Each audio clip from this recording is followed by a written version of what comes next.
menga ijtimoiy tarmoqlar orqali yo'llangan savollardan biriga quyidagicha javob bermoqchiman. Ya'ni O'zbekistonda kam ta'minlangan oilalarga bolalar nafaqasi qanchadan to'lanadi?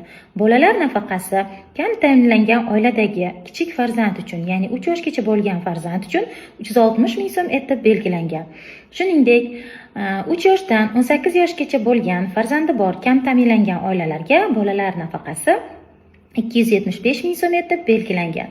Ikkinchi farzand uchun bolalar nafaqasi 165 ming so'mni tashkil etadi. Shuningdek, 3, 4 va undan keyingi farzandlar uchun bolalar nafaqasining miqdori 110 ming so'm etib belgilangan.